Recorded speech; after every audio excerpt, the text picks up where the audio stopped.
അപ്പൊ പിന്നെ ഇത് ഒന്നും സെറ്റ് ആവാത്ത ആളെ വേണോ കല്യാണം കഴിക്കാൻ? അങ്ങനെയൊന്നുമില്ല. പിന്നെ എങ്ങനെയാ? ഇപ്പൊ എന്റെ മനസ്സിൽ അങ്ങനെ പ്രണയം അതൊന്നും ഇപ്പൊ ഇല്ല. എന്നാലും അതെന്തോ ഒരു എസ്കേപ്പിസമാണ്. അത് നീ അറിയുന്നത് അല്ല, അങ്ങനെയല്ല. അങ്ങനെ ഞാൻ ജീവിതം തമ്മിൽ അങ്ങനെയൊന്നുമില്ല. നല്ല ഫ്രണ്ട്സ് ആയിട്ട് പോവുകയാണ്.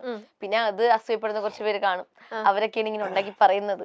ഇപ്പൊ എന്നോട് തൊട്ട് മുമ്പേ പറഞ്ഞു എന്റെ കല്യാണം വേറൊരാളായിട്ട് ഫിക്സ് ആയിരുന്നു.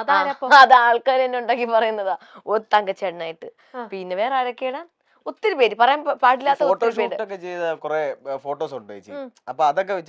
അത് മാത്രമല്ല, എന്റെ കൂടെ ഏതെങ്കിലും ഒരു ഫാൻ ബോയോ അല്ലെങ്കിൽ ആരെങ്കിലും വന്ന് ജസ്റ്റ് ഒരു ഫോട്ടോ എടുത്തു കഴിഞ്ഞാൽ ആ പുള്ളിക്കാരൻ ഇൻസ്റ്റാഗ്രാമിൽ സ്റ്റോറി ഇട്ട് ഞാൻ അത് ടാഗ് ചെയ്തിട്ട് കഴിഞ്ഞാൽ പിറ്റേ ദിവസം യൂട്യൂബിൽ വരും, അനുവും ഈ ഒരാളുമായിട്ട് കല്യാണം ഉറപ്പിച്ചു, അനുവിന്റെ ഭാവി വരാൻ എന്നൊക്കെ പറഞ്ഞ് ഇറങ്ങുന്നുണ്ട്. അങ്ങനെ എത്ര എണ്ണം കേട്ടു? എത്ര പേര്? ഒരുപാട് 10-15 പേര്. 15 പേരോ?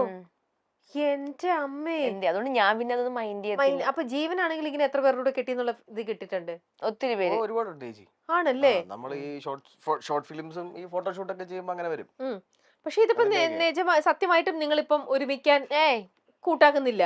നമ്മൾ നല്ല ഫ്രണ്ട്സ്. എനിക്ക് ജീവന്റെ ഭാഗത്തുനിന്ന് ഒരു നല്ലൊരു ഇതുണ്ട്. പക്ഷെ എപ്പോഴും ഞാൻ വീണ്ടും ചോദിച്ചപ്പോൾ ജീവൻ അനുമോൾ അങ്ങനെ അങ്ങ് അവോയ്ഡ് ചെയ്ത് വിടുകയാണ് ജീവന്.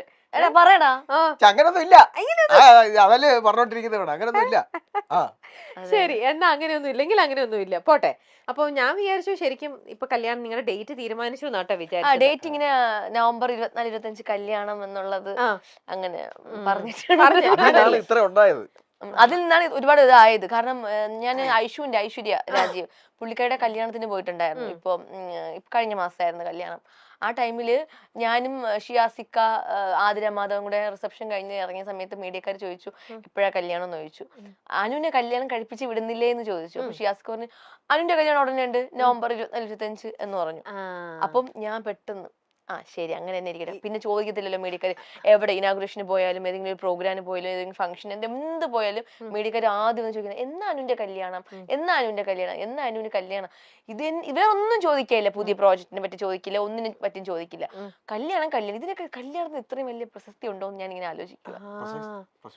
പ്രസക്തി ഉണ്ടോന്ന്. അപ്പൊ ഞാൻ എന്ത് ചെയ്തു, എന്റെ കല്യാണം നവംബർ 24-25 എന്ന് ഞാൻ അങ്ങ് പറഞ്ഞു. പിന്നെ അതിനുശേഷം ചോദിക്കത്തില്ല. ഇപ്പൊ ഞാൻ ഇനാഗുറേഷനൊക്കെ പോകുമ്പോ അത് ചോദിക്കില്ല.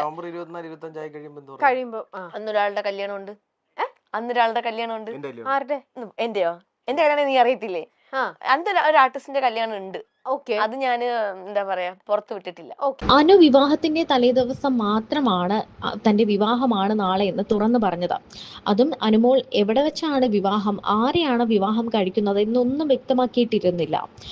ഒരു കാര്യങ്ങളും തന്റെ വിവാഹത്തെക്കുറിച്ചുള്ള ഒരു സന്തോഷം, ഡ്രസ്സ് എടുക്കുന്നതോ തയ്പ്പിക്കാൻ കൊടുക്കുന്നതോ ഓർണമെന്റ്സ് എടുക്കുന്നതോ മേക്കപ്പിനെ കുറിച്ചോ അങ്ങനെ ഒരു കാര്യങ്ങളും, വിവാഹമാണെന്നോ വിവാഹത്തെ പറ്റിയുള്ള ചുറ്റും നടക്കുന്ന ഒരു കാര്യങ്ങളും അനു ആരോടും പങ്കുവച്ചിരുന്നില്ല.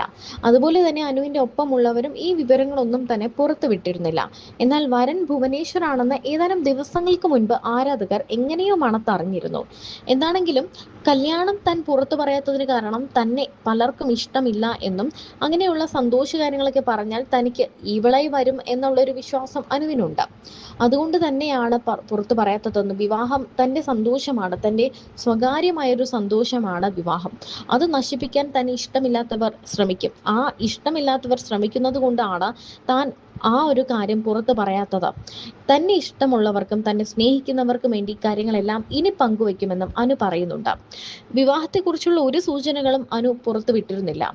കഴിഞ്ഞ ദിവസങ്ങളിലെല്ലാം അനുവിന്റെ വിവാഹത്തെ പറ്റി പല ചർച്ചകളും വരുമ്പോഴും അത് എപ്പോഴത്തെയും പോലെ ഒരു ചർച്ച മാത്രമാണെന്നാണ് എല്ലാവരും കരുതിയത്. ഭുവനേഷ് രാജേന്ദർ എന്നാണ് വരന്റെ മുഴുവൻ പേര്. നടനും മോഡലുമാണെന്ന് ഇൻസ്റ്റഗ്രാം ബയോയിൽ പറയുന്നു. ചെന്നൈയിലെ പ്രമുഖ സമ്പന്ന കുടുംബത്തിലെ അംഗമാണ് ഭുവനേഷ് എന്നാണ് റിപ്പോർട്ടുകൾ. സോഷ്യൽ മീഡിയയിലേക്ക് നോക്കിയാൽ 2019 മുതൽ ഇൻസ്റ്റഗ്രാമിൽ സജീവമായ ഭുവന് 1.39 ലക്ഷം ഫോളോവേഴ്സ് ആണ് ഇൻസ്റ്റഗ്രാമിലുള്ളത്. അതേസമയം ഭുവൻ ആരെയും തന്നെ ഫോളോ ചെയ്യുന്നുമില്ല. Modelling, acting, fashion, travel, lifestyle, fitness, content creation എന്നീ മേഖലകളിലാണ് ഭുവന് താല്പര്യം. റീൽ വീഡിയോകളിലൂടെയാണ് ഭുവൻ കൂടുതൽ പരിചിതനായത്. അനുവിന്റെയും ഭുവന്റെയും പ്രണയ വിവാഹമാണോ എന്നത് വ്യക്തമല്ല. തന്നെ സ്നേഹിക്കുന്നവർക്കും തന്റെ നല്ലത് ആഗ്രഹിക്കുന്നവർക്കും വേണ്ടി എല്ലാ വിശേഷങ്ങളും തന്റെ യൂട്യൂബ് ചാനലിലൂടെ പങ്കുവെക്കുമെന്നാണ് അനുമോൾ പറയുന്നത്. വെറുക്കുന്നവർക്ക് എല്ലാ വിവരങ്ങളും നേരത്തെ കിട്ടേണ്ട എന്ന് കരുതിയാണ് കല്യാണത്തെക്കുറിച്ചോ വരനെക്കുറിച്ചോ ഒന്നും വെളിപ്പെടുത്താത്തത് എന്നും അനുമോൾ പറയുന്നുണ്ട്. 3-4 വർഷത്തോളമായുള്ള ചോദ്യത്തിന് ശരിക്കും പറഞ്ഞാൽ ഇപ്പോഴാണ് ഉത്തരം കിട്ടിയത് എന്നാണ് പറയുന്നത്. ശരിക്കും പറഞ്ഞാൽ ഒരു സർപ്രൈസ് തന്നെയായിരുന്നു അനുവിന്റെ വിവാഹം. ലൈഫ് സ്റ്റൈൽ ഫിറ്റ്നസ് ഒക്കെ ഇഷ്ടപ്പെടുന്ന എന്തായാലും ഒരു നടനല്ലാതെ ആരെങ്കിലും ആയിരിക്കും അനുവിനെ വിവാഹം കഴിക്കുന്നതെന്ന് ആരും ചിന്തിച്ചിരുന്നില്ല. അനുമോളുടെ അടുത്ത ബന്ധുക്കൾ ഒരു 50-ൽ താഴെ ആളുകൾ മാത്രമാണ് ഗുരുവായൂർ ക്ഷേത്രത്തിൽ വെച്ച് നടന്ന വിവാഹത്തിൽ പങ്കെടുത്തത്. നടൻ സുരേഷ് ഗോപി എത്തിയത് വലിയ രീതിയിൽ തന്നെ ചർച്ചയായി മാറിയിരുന്നു. എംപിയും നടനുമായ സുരേഷ് ഗോപി എത്തിയിരുന്നു. താലി കെട്ടിയതിനു ശേഷം വധൂവരന്മാർ സുരേഷ് ഗോപിയുടെ അനുഗ്രഹം വാങ്ങി. അധികം ആളുകളെയൊന്നും താൻ വിവാഹത്തിന് ക്ഷണിച്ചിട്ടില്ല. ഏറ്റവും വേണ്ടപ്പെട്ട വളരെ കുറച്ചു പേർ മാത്രമേ ഉള്ളൂ. വിളിക്കാനാണെങ്കിൽ ലക്ഷക്കണക്കിന് ആളുകൾ ഉണ്ടെന്നാണ് അനുമോൾ പറഞ്ഞത്.